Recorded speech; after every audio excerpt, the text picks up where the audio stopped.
Tajjeb ħafna grazzi jiena. Bħalissa il-ħin li tkun qed tipprepara għall-programm. Iva, dan huwa l-ħin li tibda. X'tagħmel is-soltu?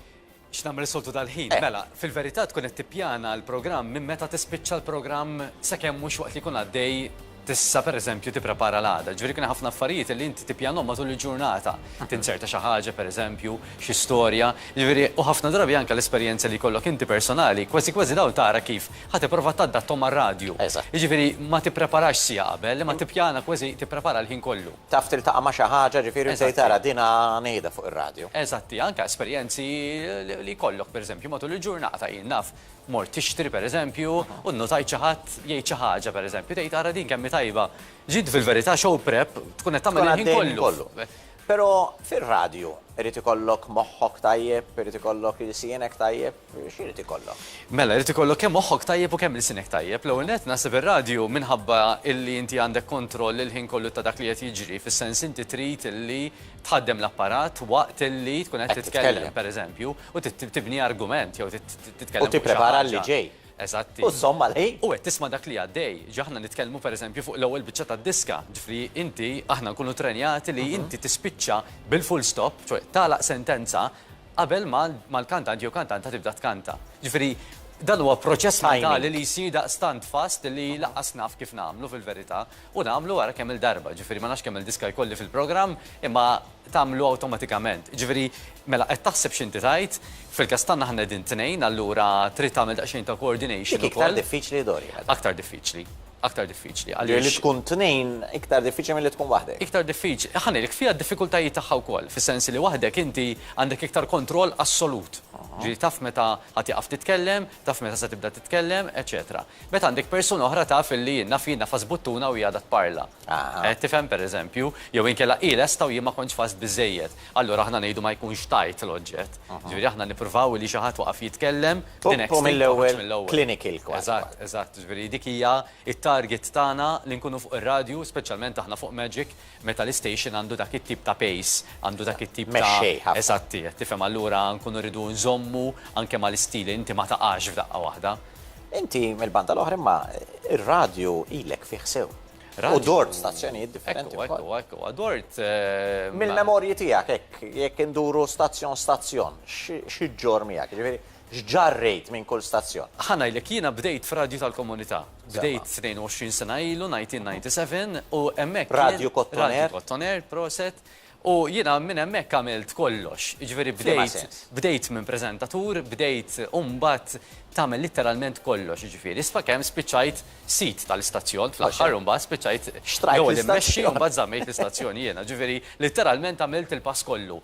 Bdejt qed nagħmel bi programm darba fil-ġimgħa u spiċċajt ħajti li kien Radju Kottoner. Infatti kelli nagħlqu deċiżjoni vera diffiċli li ħadd sentejn ilu fawissu mhux li għadda ma ta' qabel minħabba li kelli bżonn nuża il-premises fejn kien għal raġuni xi ħaġa totalment differenti u allura però għad għandi kollox, ġifieri l-equipment kollu għadu kollu għandi.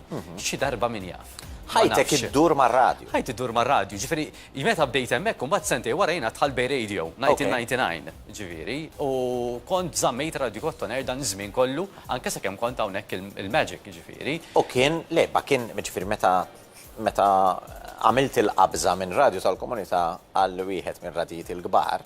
Għajt hemmhekk.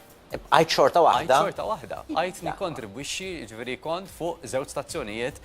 Ma kienx hemm dak il-konflitt għal kien radju tal-komunità kellu għan partikolari ħafna, speċjalment lejn il-bidu tiegħu, u allura ma kienx hemm konflitt ta' interess jew inkella li inti qiegħed fuq żewġ stazzjonijiet. Is-sidin ma kellhom l-ebda s-sita tal-istazzjon ieħor ma kellhom l-ebda oġġezzjoni fuqha di l-ħaġa u bqajt għaddej fuq it-tnejn li huma l-ħin kollu. Iż-żmien tiegħek il-bej kif tiddeskrivih? Dala kien żmien fejn jien ovvjament sirt naf ħafna nies, tallimt ħafna, ħdimt ma' ħafna nies u kien moment diffiċli ħafna meta ħadt id-deċiżjoni illi nitlaq minn bej u dana kien wara 17-il sena. Jiġifieri Bay Radio għamil 17-il sena sa meta 3 snin ilu ingħaqad mal-PBS. Però l-aktar programm mal-qalbek fuq il-bej li ma kien? L-iktar challenging probabbli kien il-Breakfast Show. Meta konna nagħmel Breakfast Show huwa challenging ħafna. Ġifieri inti trid tippjana ħafna, ma kontx għaddej mill-aqwa żmien ta' ħajti meta kont qed nagħmel dak il-programm. Allura trid filgħodu tinstema bħala l-iktar bniedem kontent u ferħan. Eżatt, l-iktar wieħed li qomt malajr u l-iktar wieħed u fih u titbiddel ħajtek miegħu. jibda kmini ħafna, ġifiri fil-6 u nofsa fil-ħodu inti tkun tajjeb mill-ewwel, allura mhux ħatkun fis-6 u kwart, ġifiri ma tkunx tajjeb. M'għandix xans, qas il-vuċi ma Xejn, ġanka l-vuċi tilħaq toqgħod, insomma allura ħajtek id-dormija, meta għandek oġġett li jibda daqshekk kmieni, u again tipprepara il-ħin kollu. Ma mbagħad wara 17-il sena. Wara 17-il sena mbagħad qed tisma' bżonn xi ħaġa ġdida. Kienet dik il-fażi f'ħajti fejn. Minkejja li xaru bajda, għadu sejri, ma dak li kien il-laħwa 17-il sena x'imkien. Mela, għandi 38. Għax bdejt vera żgħir.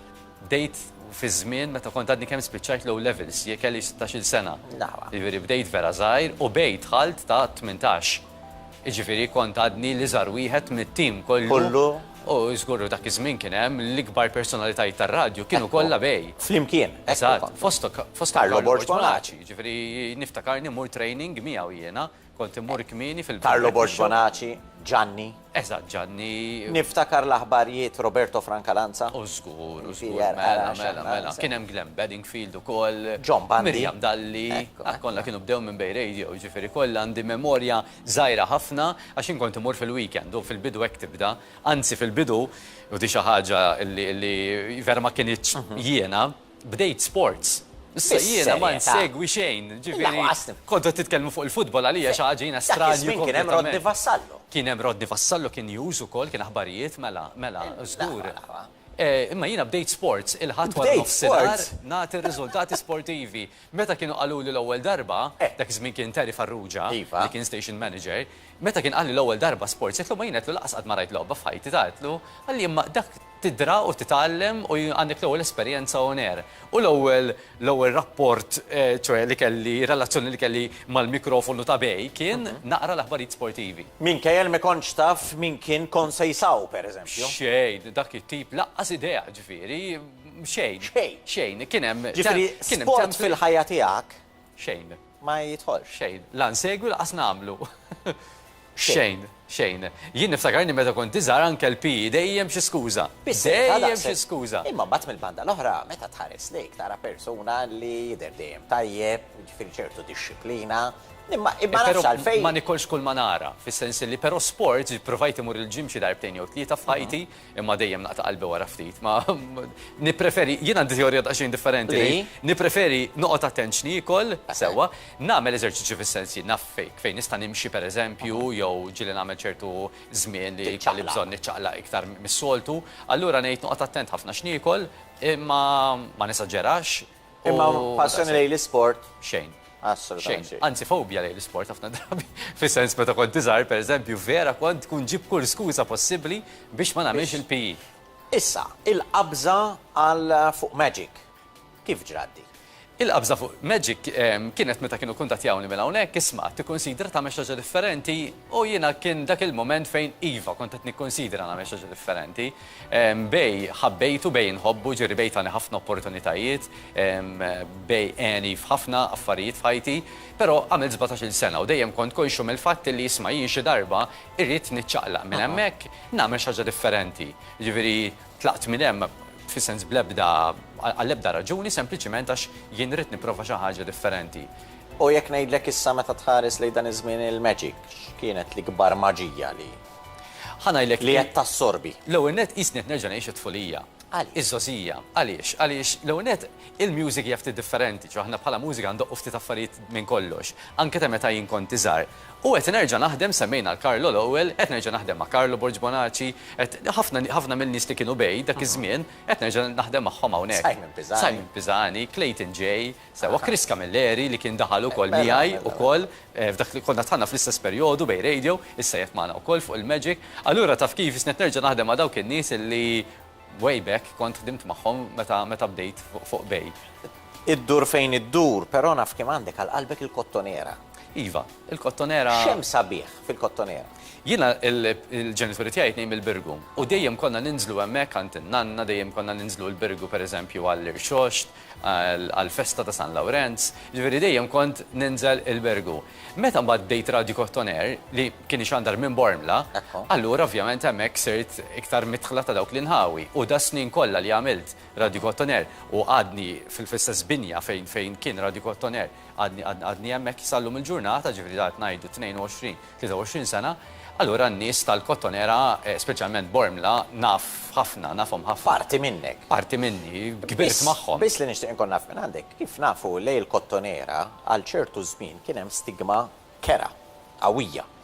U dan iż-żmien kien iż-żmien li inti wkoll li qed tikber. Ġifieri jien niftakar żminijiet tiegħi junior college pereżempju, illi għax missaw taħarsu lejk mod differenti. Ekku.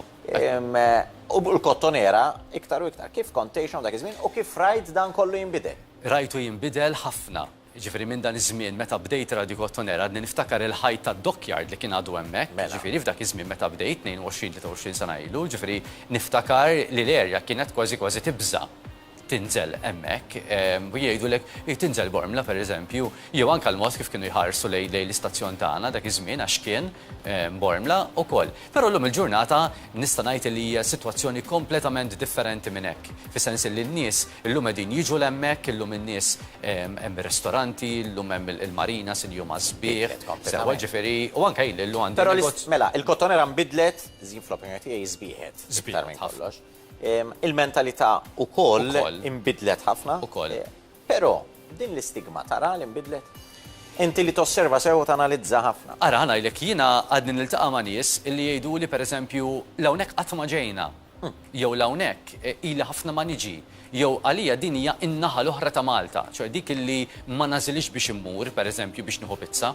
Ġifieri għadek tiltaqa' ma' dawk it-tip ta' nies ġifieri, u jien minħabba anke x-xogħol li nagħmel Bormla llum il-ġurnata li nara dawn in-nies li jiġu hemmhekk għal raġunijiet ta' entertainment, jgħiduli dil ħaġa, jgħiduli isma' ma kontx naf li hawn sabiħ daqshekk. Ma kontx naf li hawn sabiħ daqshekk pereżempju, kif irranġaw hawn, kemm hawn mixja sabiħa pereżempju, jiġifieri iva, inbidel ħafna u grazzi għal dawn ħafna nies illi għamlu sagrifiċċju, ċoħe li ħadmu biex irranġaw il-post ukoll anke mill ta' negozji. Inti qed tgħid grazzi l dawn in-nies, però fil-verità inti wieħed minn nies illi tinfluwenza. Ġifieri tinfluwenza b'dak illi tgħid, kif tgħix, x'tagħmel ma tagħmelx. Ġifieri nisma' ħafna nies illi l-istil tiegħek pereżempju jirrimarkaw ħafna l-aħwa xi stil għandu, frisk dejjem eleganti, dejjem pulit, anke titrasmettih bil-vuċi tiegħek. Biss meta tħares lejn soċjetà tal-lum li qed jissemmew dal ħafna influencers pereżempju, kif tħares lihom is-social media li jiena ħafna drabi naħseb li dawk li huma silenzjużi jagħmlu aktar ħoss. Illum il-ġurnata forsi min jikkomunika ħafna l-inqas li jkun qed jikkomunika fil-fatt, jew jista' jkun qed jikkomunika affarijiet li huma ftit differenti minn dak li jkun jixtieq ġifieri. Dawn l-influencers jiena insegwihom, però ma jinfluwenzawniex daqshekk. Xi ħadd li joqgħod lura milli juża social media per eżempju, mbagħad meta għandu jikkummenta, għalija jien personali dak jinfluenzani ħafna aktar, għaliex naħseb li jkun meqjuż f'dak iktar li jgħid. Imma ir-radju għadu influenti jew inkella l-medja soċjali ħadet over. Ħanajlek, ir-radju għaraf li jaġġorna ma dak li kienet jiġri fid-dinja. ċoe, meta kien beda t-television, kienu jgħidu s-radju sijata u ħaxem bit-television. Meta, insomma, u dejjem ġara l-istess ħaġa li bħal ġara l-gazzetta, jiġi affettwat, imma ovvjament ir-radju naħseb jiena għaraf li jiżviluppa b'tali mod illi ma waqfux mill-li jibqa' r-radju. ċoe, fejn aħna pereżempju anke kemm li fir-radju ma l-istation li kont qabel kont ħafna pereżempju bbażata fuq il-mużika. Il-ħin kollu tkellem mill-inqas, in-nies iridu jisimgħu il-mużika. Jien naħseb li dik il-mentalità llum il-ġurnata nbidlet. In-nies illum jisimgħu radju mhux biex jisimgħu id-diski għax illum għandhom għażla kbira kemm iridu jisimgħu il-mużika, imma fil-verità iridu jisimgħu għax hemm dak l-element personali li qed jisimgħu xi ħaġa differenti. Jiġifieri li r-radju li hemm karattru. Ġifieri n-nies illum iridu jisimgħu nemmen jiena fuq ir-radju xi ħadd jitkellem, xi ħadd li qed jagħti l-opinjoni tiegħu. Forsi influencer ukoll kif qed inti li tinfluenza bla ma forsi tkun taf. Però naħseb illi fejn qabel konna mużika, anke jien trenjat dak il-mod mill-esperjenza li kelli bej radio. Llum il-ġurnata nara li jisma' dik m'għadix tapplika daqshekk, imma n-nies iridu jisimgħu xi ħadd jitkellem, xi ħadd jgħidilhom xi ħaġa. Naqbel miegħek li iktar wieħed influenti huwa dak silenzjuż għaliex fil-fatt l-unika wieħed li ma tkellimx hawnhekk għadu kemm qalli li daqshekk skadilek il-ħin. Qasajtu jtiri. Bis-serjetà kollha. Bis-serjetà. Imma qabel ma nistax ma nsaqsikx semmi li 3 min nies li huma l-iktar influenti f'ħajtek. Mela, jiena għandi stima kbira ħafna, ħdimt ħafna miegħu lej Father Mark Montebello, għalija huwa persuna li jallimni kull darba li narah, ġifieri għandi stima kbira ħafna lejh. Imbagħad mill-lat ta' xandir għandi stima ovvjament lej Carlo li dejjem ħares leh bħala xi ħadd li dejjem għandi x'nitgħallem minnu u kienet waħda mill-motivazzjonijiet li xtaqt li nerġa' naħdem miegħu għax qed tisma' hemm bżonn fadal li iktar x'nitgħallem minkejja ta' snin kollha. Persuna oħra. It-tielet persuna. It-tielet persuna. Ħanajlek, it-tielet persuna se niġbora b'mod kollettiv jekk tippermetti. Ġifieri jinfluwenzawni dawk in-nies illi għandhom opinjoni illi tkun opinjoni meqjusa, illi m'għandhomx opinjoni fuq kollox, ċwe li daw jiktbu fuq kwalinkwa ħaġa fuq social media, imma huma dawk in-nies ngħid ismara dan jaf xi jgħid, dan jaf jitkellem. U jinfluenzawni pożittivament dawn in-nies anke jekk ma naqbilx magħhom fl-argument imma għal mod meqjus ta' kif huma jikkomunikaw. Dorien, jena ħalli fidejk biex tikkomunika minn hawn u ftit minuti oħra, selili għal Ember. Nservik. U jena mhux se ngħidilkom selluli għaliex ħankun magħkom minn hawn u kwart oħra.